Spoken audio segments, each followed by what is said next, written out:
Ascendance of a Bookworm. I'll do anything to become a librarian. Part 1, Daughter of a Soldier, Volume 1. Author Miya Kazuzuki, and narrated by Vincent Boldu. Prologue. Urano Matasusu loved books, psychology, religion, history, geography, education, anthropology, math, physics, geology, chemistry, biology, art, language, fiction. Books were filled with knowledge of all humanity, and she loved them from the bottom of her heart. She felt rewarded whenever she read a book packed with facts and trivia new to her, looking upon worlds unbeknownst to her through maps and pictures. Anthologies made her feel the intoxicating bliss of her world expanding. She was even interested in old tales and myths from the foreign countries, as she felt like they gave her a glimpse into different cultures of ages long past. They were rich with history, and she couldn't count on how many hours she had lost to unraveling their mysteries. Urano loved the distinctive scent of old books packed into storerooms of a library, and even the dusty air enticed her so much that she would always head straight for the back rooms of which library she visited. She would slowly fill her lungs with the old musty smell and look over the aged books, feeling elated from that alone. Of course, she also loved the smell of a new paper and ink. She had fun just wondering about what would be written on those pages, what new information awaited her. Above all, Urano just didn't feel right when her eyes weren't scanning the lines of a book. In order to survive, she always kept a book close at hand, whether she was taking a bath, using the bathroom, or just walking around. She had lived this way from childhood to her college education, cleaning books from such fervor that everyone knew that Urano called her that weird bookworm.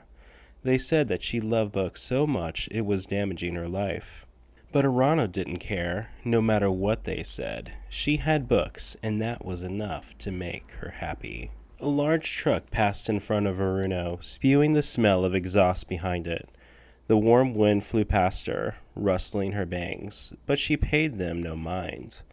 All she cared about was hurriedly holding down the pages of her book before they flipped and she lost her place. Urano, come on, that's dangerous. Stay close to me. Urano pushed up her glasses and gave a lazy response, focusing more on the words in front of her. She noticed that her rustled hair was getting in the way and quickly brushed it aside. An exasperated sigh drifted into her ears, and she felt someone pull on her arm a little hard. Her brows furrowed. Shoo, that hurts. Complain all you want. A little pain is a lot better than getting hit by a truck and dying, yeah? That's true. I wouldn't want to die from anything, but an avalanche of books. Urano wanted to live her entire life surrounded by books. If possible, she wanted to spend her whole life inside a book storeroom, where there's no sun to damage the pages, but just enough airflow to keep things comfortable. Time not spent reading books was time wasted. Even if people said her skin was gross and pale and laughed at her for being weak due to lack of exercise, even if her mom yelled at her for forgetting to eat, she had no intention of ever letting go of her books. If she had to die somehow, she may as well die getting crushed by an avalanche of books. That'd make her a lot happier than a slow death in a hospital bed. Urano seriously believed that. I'm always telling you not to read while you walk. If I weren't here, you definitely would have walked straight into the road and died in no time. How about a little thank you? But I say it all the time. I'm so thankful. That doesn't sound too sincere to me.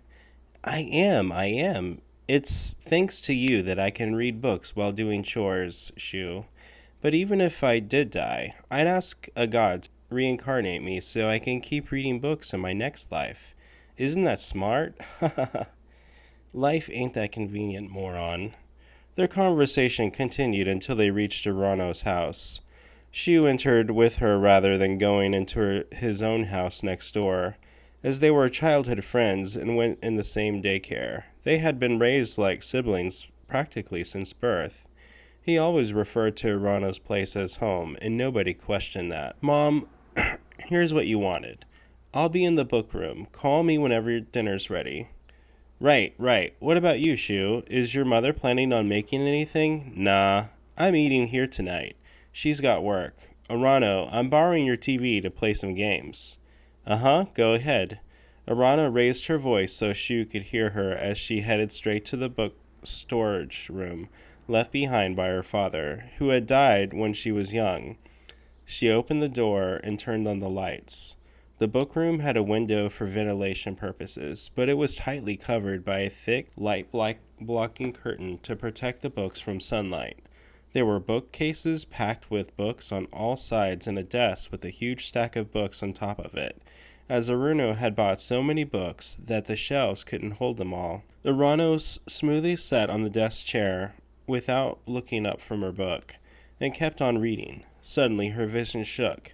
She concluded that an earthquake was happening and kept on reading as always. The shaking was harder than usual, which made it difficult for her to read. Her brows furrowed as she looked up, frustrated at the earthquake, only to see books dominating her vision. Hi-ya!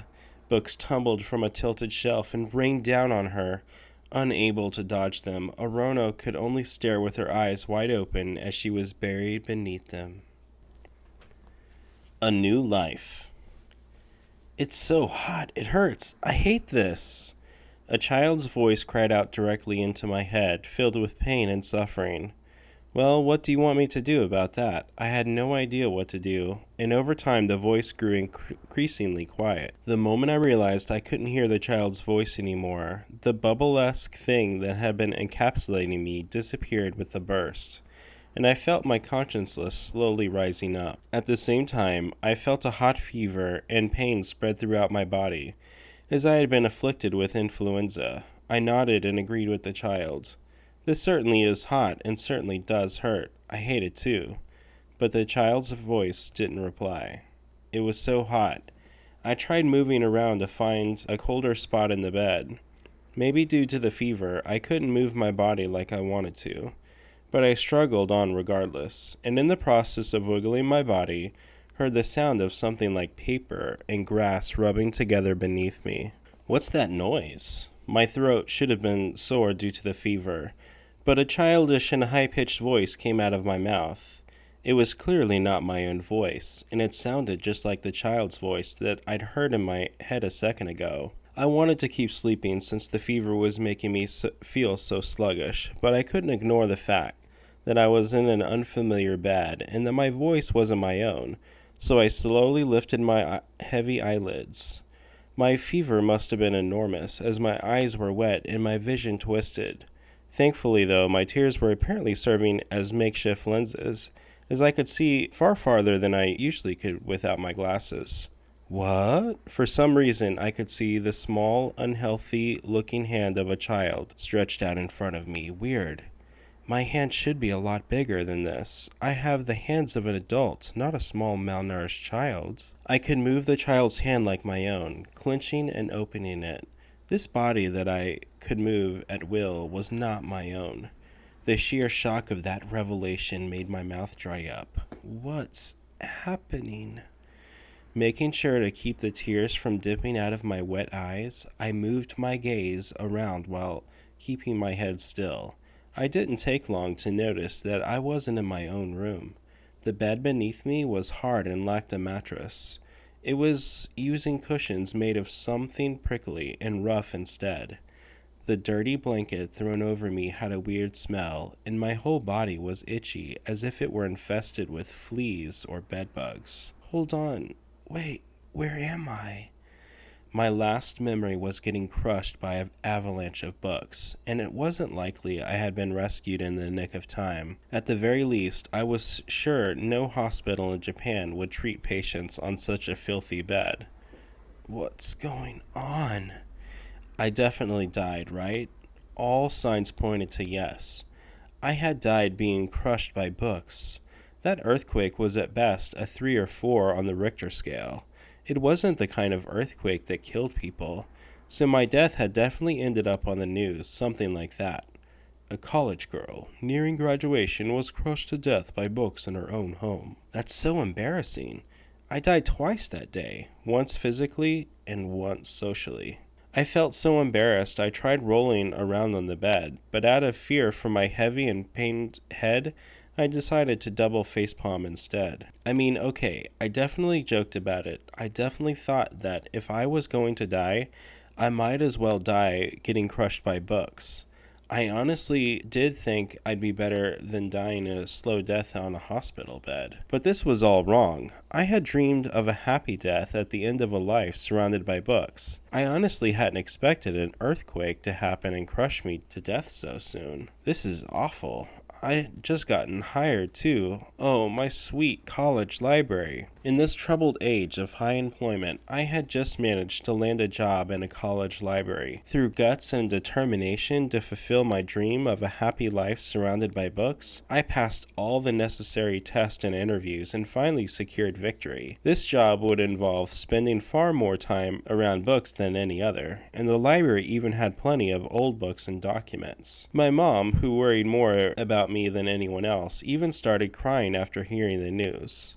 That's wonderful, Urano. You actually found a respectable, good job. I'm so proud of you, she'd said, tears dripping out of her eyes. And days after that, I'd just up and die? My mind drifted to thoughts of how my mother must have cried after learning of my death. She, the mother I never meet again, would definitely be mad. I would say with confidence that at some point she'd screamed, "How many times did I tell you to get rid of some of those books?" "I'm sorry, Mom." I lifted up a heavy, sluggish hand to wipe away my tears. With great effort, I slowly lifted my head and sat my burning hot body up before looking around the room to obtain as much information as possible, paying no heed to my hair sticking to my sweaty neck. The room had only a few dressers for storing things and 2 tables, apparently beds, each covered with filthy blankets. Sadly, there was no bookshelf in sight. I don't see any books. Maybe this is just a nightmare. A death nightmare. If a god had granted my wish and reincarnated me, there should have been books nearby. My wish was to keep reading books after being reborn, after all. While thinking through my feverish, foggy head, I stared at a spider's nest hanging off the dark, sooted, stained ceiling. Soon, however, the door opened and a woman came in. Perhaps she heard me moving, or perhaps she heard me talking to myself, but either way, she was a beautiful woman with a triangular bandana tied on her head, who looked to be in her upper 20s. She had a lovely face, but she was dirty. So dirty that I would assume she was homeless if I were her in the streets. I don't know who this woman is, but she really should wash her face and keep herself clean. She's wasting her good looks. Myne. Blah, blah, blah, blah, blah. Hua. The moment I heard this woman's incomprehensible speech, a mental dam burst and memories that were familiar, yet not my own, came rushing through. In the span of a few blinks, she accumulated years of memories belonging to the girl named Myne, had crashed through my mind like a flood and beat against my brain, causing me to reflexively clasp my head in horror. "Myne, are you okay?" "No, I'm not Myne." I wanted to protest, but I couldn't. I was overwhelmed by the indescribable sensation of this strange, dirty room and these weak, small hands becoming familiar to me. I got goosebumps as the language I previously couldn't understand became fully comprehensible. The huge flood of information sent me into a panic, and everything I could see before me screamed one thing: "You're not Urano anymore. You're mine." "Mine? Mine?" The woman called out to me, worried, but to me she was just a stranger. Or she should have been, but for some reason it felt like I knew her. It even felt like I loved her. The love felt gross and alien. It wasn't my own. I couldn't yet manage to obediently accept that the woman in front of me was my mother. As my repulsion and love ground against each other, the woman kept calling out my name. "Myne." "Mom?" When I looked up at this strange woman I had never met before and called her Mom, I ceased being Urano and became Myne. "Are you okay? You look like you have a headache." I instinctively didn't want to touch my mom, she who existed in my memories, yet was someone I didn't know, and so I fell back onto the stinky bed to avoid her outstretched hand. I then shut my eyes to fully shut off all visual stimulation. My head still hurts. I want to sleep. Okay, rest well, dear. I waited for Mom to leave the bedroom and got to work trying to grasp my situation. My head was messed up from the fever, but I wouldn't be able to sleep peacefully while panicked like I was.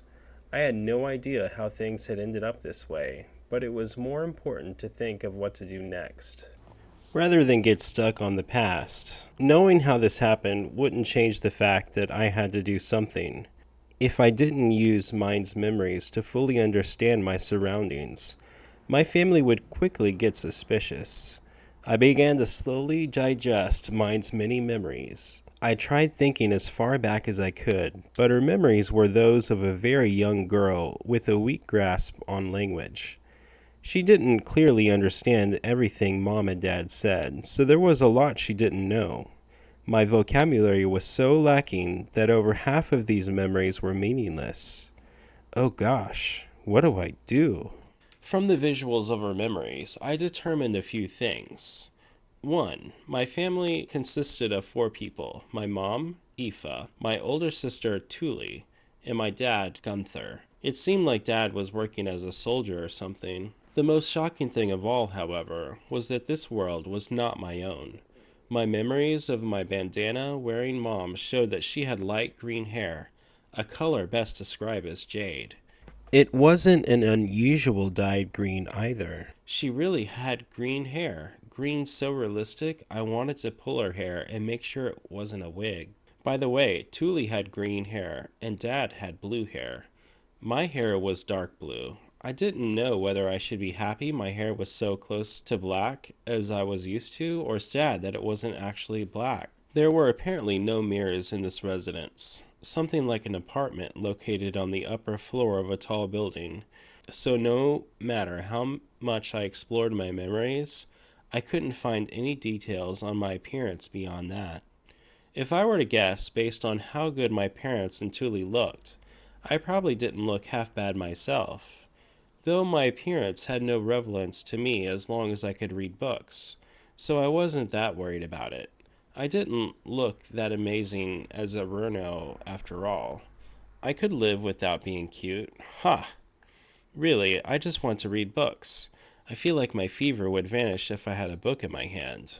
I can survive anywhere as long as I've got books. I'll endure anything. So please, books, let me have books. I placed a finger on my chin and began searching my memory for books. Let's see. I wonder where they're hiding all the books in this place. Myne, you're awake. As if to intentionally interrupt my thoughts, a young girl that looked about 7 years stepped slightly into my room. It was Tuli, my older sister. Her green hair, tied into a slightly misshapen braid, was so dry I could immediately tell she wasn't washing it at all. Just like Mom, I wish she would wash her face. She was also wasting her good look. The reason I thought that was probably due to my upbringing in Japan, a country so fixated on cleanliness that other countries considered us to be obsessive. But I didn't care about that. There were more important things in the world, and right now, there was one thing I needed to prioritize above everything else. Tuli, would you bring me a book? My older sister was old enough to know how to read, so surely there was at least a dozen picture books lying around. I could still read despite being sick and bedridden. It's a miracle I got reborn like this, since I care more about reading the books of this different world than anything else. Unfortunately, Tuli just looked at me in confusion despite my sweet smile. Huh? What's a book? You don't know? There are these things with letters and stuff written on them. Some have illustrations too. Myne, what are you even saying? Can't you talk properly? I'm telling you, a book. I want a picture book. What's that? I don't know what you're talking about. Apparently, words that weren't in Myne's memories ended up coming out as Japanese. So Tuli just shook her head in confusion, no matter how hard I tried to explain what I wanted. Huh? Geez. Do your job, auto-translator. What, are you mad, Myne? I'm not mad. My head just hurts. Looks like my first job will be to pay attention to everything people say and try to learn as many new words as possible. With Myne's youthful brain and my college graduate wits and knowledge, learning this language should be a piece of cake. I hope it'll be a cake. Even when I was Urano, I worked hard with a dictionary in hand to understand foreign books. If I thought of learning this world's language as a means to read the books here, I wouldn't mind the effort at all. My love and passion for books was so great that it pushed people away from me. You're mad because you're still in a fever. Tuli reached out her dirty hand, likely trying to feel how hot my forehead was. I reflexively grabbed her hand. I'm still sick. You'll catch it too. That's true. I'll be careful. Safe. By acting like I was worried about her, I could avoid things I didn't like. I managed to avoid getting touched by Tuli's dirty hand using the advanced social techniques of adults. She wasn't a bad older sister, but I didn't want her to touch me before getting clean, or so I thought, before looking down at my own filthy hands and sighing, "Huh, I want to take a bath. My head's itchy." The moment I murmured that, Myne's memories informed me of the unfortunate truth. The best I would get was a bucket of water to dump over my head and a tattered rag to rub against myself. No, you can't call that a bath. Also, there's no toilet here, just a chamber pot. Give me a break. Attention, whichever God put me here, I wanted to live somewhere modern and convenient. My environment was so bad it honestly made me want to cry. When I was Urano, I lived in a very normal household. I never had any problems with food, clothes, using the bathroom, or getting books. This new life was a huge downgrade. I miss Japan. It was filled with so many wonderful things I took for granted. Soft washcloths, comfortable beds, books, books. But no matter how much nostalgia I felt, I had no choice but to live in this new world. Crying wouldn't get me anywhere. I had to teach my family the value of cleanliness. As far as I could tell from my memories, Myne was a weak little girl who often had fevers and ended up bedridden for days at a time. Most of her memories involved the bed. If I didn't improve my environment, I would probably be dead before long. I could imagine from the poor conditions I was put in while sick, that it would be ideal to avoid needing medical attention at all costs. I need to clean up this room and figure out how to take baths ASAP. I'm the kind of lazy person that avoided chores as much as possible, even with convenient modern electronics. I care more about reading books than helping my mom. Am I going to be able to live here? I shook my head to get those thoughts out of my head. No. Like I said, it's a miracle I got reincarnated at all. I need to be more positive. How lucky. I get to read books that don't exist on Earth. Okay, I'm getting enthusiastic again. First, in order to focus on reading books without worrying, I had to take care of my body. I slowly shut my eyes so I could rest. As my consciousness faded into darkness, one thought dominated my mind. I don't care what it is. I just want to read a book as soon as possible. Whichever God put me here, please pity me and grant me a book. Also, this might be asking for a bit much, but I want a library filled to the brim with books, too.